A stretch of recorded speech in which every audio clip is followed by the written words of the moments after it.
everyone, and welcome to another episode of FranTastic InSights, where we provide insights from some of the coolest people in franchising.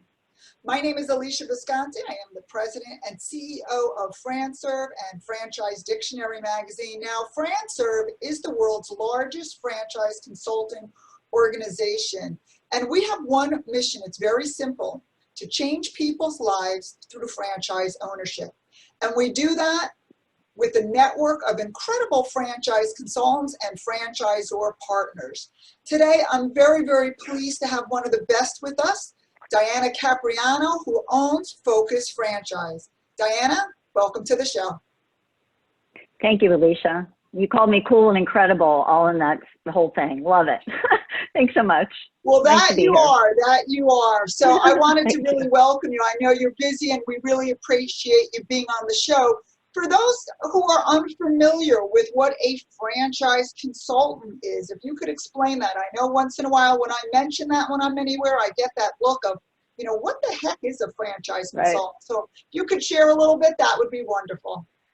Absolutely. Well, I agree. People, when they ask me what I do and I say franchise consultant, there's this look of bewilderment. So I've gotten used to, I guess, explaining it, to people as if you've ever used an advisor, a consultant, a coach, a mentor, anything, educator, anything that looks like that, right? When people need assistance for something that's out of their comfort zone or something they don't know much about, we'll call it franchising, right? For them. I'm able to really guide a process, starting from an initial meeting, which is getting to know someone, right? Because everybody, the one thing I love about this business all day long, and for the years I've been with you, is the fact that everybody's different. So getting to know who someone is, what their needs are, what their wants, what their goals. Obviously, they're looking at being a business owner, but why? The why behind it, very important. And sometimes people don't know that, as you know, Alesia. So we as consultants help them figure out their why. We also help them obviously figure out their how, and favorite part of my job. So it's, the other part is working with the franchisors. So really we as consultants act as that intermediary with our clients, presenting them, coaching them, guiding them, and making sure we're selecting the right franchises that are going to meet the needs that I've just described. Very exciting. That's awesome. And I can tell you, I know from experience as well, people get excited about franchise ownership and then they get confused and overwhelmed just as quickly. So your services are so important. Now, for the audience, so they understand, is there a charge to use your service as a franchise consultant? That's a great question. So most people think there is, right? Especially when you provide as much value as we do. It's like, what, consulting wait for free? What today is for free? It absolutely, Sarah, I always say, I don't know anything for free. We provide our services free to our clients, and we do get reimbursed from the franchisors because we are finding them fabulous. They see the value in finding that, but the services are free to our clients. And, we deal with anybody who's looking to invest in franchises, but mostly I always say invest in themselves. So it's a huge value add, $0. And if I'm not mistaken, there's also no additional cost for owning the franchise, right? For the candidate, if they use the consultant, it's the same, right? Whether they use a consultant correct. or not, Absolutely. Right? Net zero for our consultants. So it is a win-win. Yeah, absolutely. Win-win-win. Yeah, win-win-win. The franchisor wins as well. Win. Three times. That's right. A hat trick. Yeah. Yep. Now, also a little bit on your background. If you could share your background, how you came into, being a franchise consultant, and what that means to you on a daily basis, helping your candidates. Yeah, absolutely. Throughout my career, and it was a long one. Throughout that, I came from corporate America, like a lot of our clients. Not everybody does, but for the most part, that's what I find. And, we have that term, right? We've used it before, corporate refugee. That was me, just kind of I don't want, want my own business. I looked at different businesses. I did have franchising experience, by the way, in my corporate background, not necessary to become a franchise consultant. Some people think it is, not with FranServe because the training is so amazing. But having said that, I did work for franchisors. I also represented in my past multi-unit, multiple territory franchise owners to help them become more successful with sales and profit and coaching and so on. So I did have a little bit of a background, but never thought of franchise consulting. The greatest thing was that, and my story is a cool one, I think, because another super successful, actually a couple that's with FranServe, I did like my clients did. I walked in their shoes. I was on the internet like a maniac. That's believable, right? And I was getting so overwhelmed. And I have a franchising background. Crazy. My click of a button on my, click of a key on my keyboard hooked me into a franchise consultant. Never heard of it before. Didn't know what they did. To your first question, I was blessed to be aligned with someone who's truly amazing. We're friends still today, of course. But anyway, it took her 8 months to convince me that this was for me. She knew it before I knew it, truthfully. And then finally, I'm like, why not? And I honestly didn't get into it. I want to share one more thing. I didn't get into it. I was looking for a business that was meaningful. I was looking at senior care, frankly. I wanted to help others. I had this calling, as we do, usually whenever we have that. It was, for me, it was in my 50s, and you hit that and you go, I want to help people. I never realized, soon on, I did, how we help people, your hashtag, change their lives. The reward, amazing.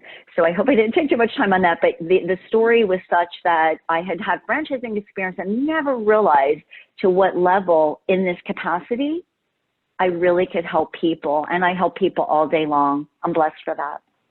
That I love that story because, again, as you said, some people, have a little franchising experience, some have a lot, some have none. Mm-hmm. And the franchise consulting, career path really embraces all of that. And as you said, helping others, I think that's so critical to have that, calling, as you mentioned. I come from the careers industry, and I know how important it is to be happy in what you do on a daily basis for your profession. And if you're not, and if you're unhappy, it just right. affects everything in your life, including, your family and everything. So, it's, as we started at the beginning of the conversation, triple win, right? Win, win, win for everyone. Yeah. So that's awesome. Now, you were talking a little bit about how you like to give back, and we talked a little bit about, the changing lives.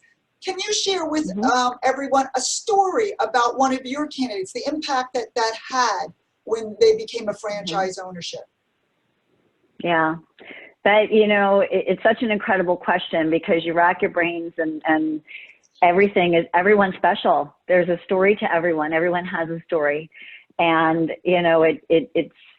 there's one that stands out. There's several that stand out, but one I do want to share with you and your audience today because it explains how not only do we as consultants, or can we as consultants, not only help someone change their lives through business ownership, but change their lives globally, a more larger perspective. I have a client, had a client, they're still friendly with her, and I say have a client. I'm actually meeting up with her this Friday. The good news is I placed her close to home, so it's kind of cool. So I like to maintain communication. But Naomi actually was a student at the University of Miami. She had lived in Japan and Paraguay. She said she had dual citizenship. Very bright young lady, 28 years old. Wanted to be an entrepreneur, wanted the American dream. So after she graduated with her second master's degree, she absolutely, of course, needed to go through the investor visa, the E2 process. And, being new, even though she had been in the States and she had been going to school, you're in a confined environment when you're on the campus. And, she was multilingual, and I actually made I hate to say, but I made an assumption that living here for, 4 years or whatever it was, she was acclimated to the States. Anyway, we ended up we looked at a couple different brands for her. She was on the lower investment end, had to be cautious of her age, and she hadn't acquired a lot, being 28 years old.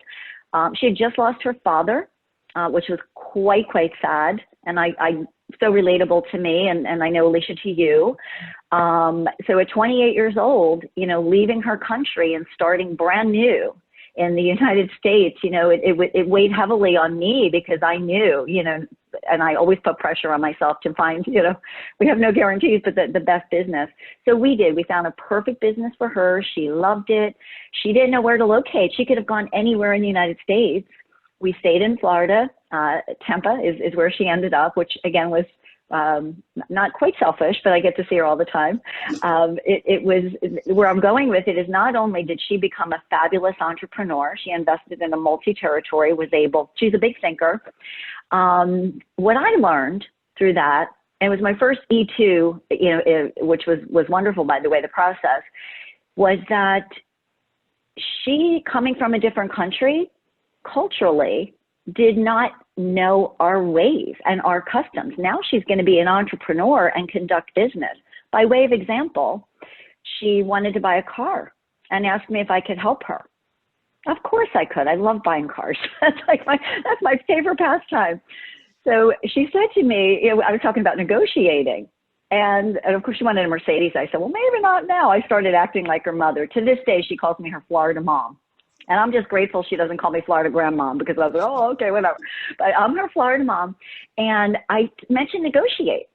And she said, oh my goodness, Diana, she said, you know, that's insulting in Japan and in Paraguay. We don't do that. It's not our custom.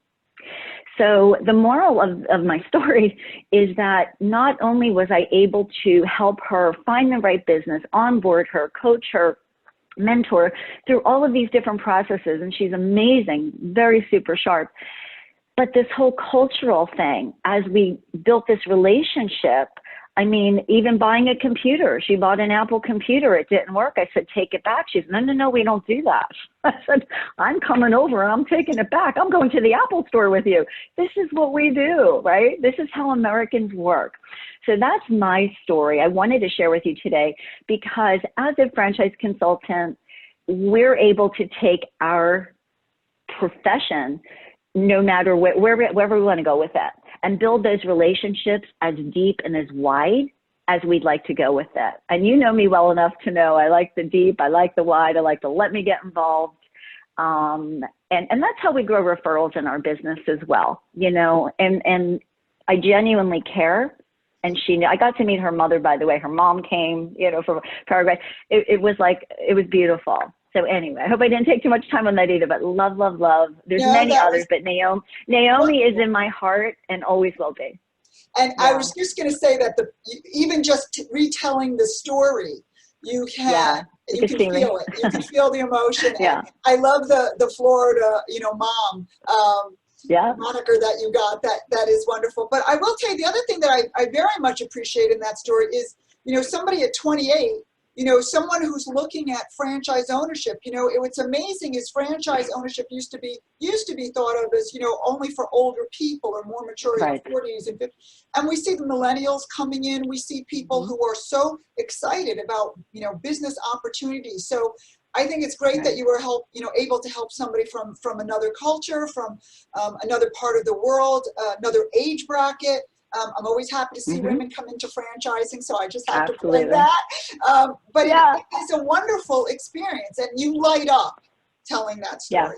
You genuinely do. That's wonderful, wonderful. I love it. And I will tell you, you come across, and it's so sincere about your passion for people, and I do know you, Diana.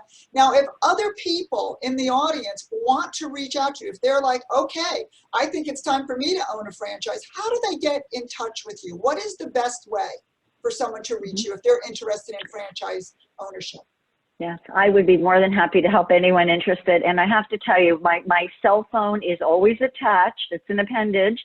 So cell phone tends to be the best, you know, texting. So I'm going to share my phone number if that's okay. My telephone is area code 941-999-0095. And also email works, of course, is good.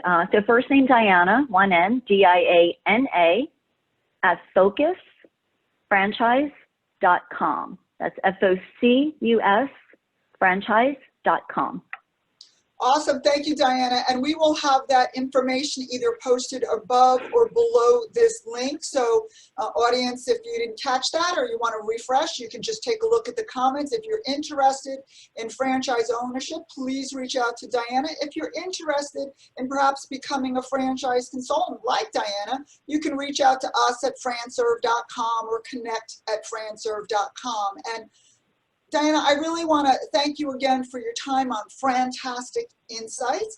Any last words before we wrap up today? Well, I agree that, you know, franchise consulting wasn't my path, but it may be for someone else who spends so much time.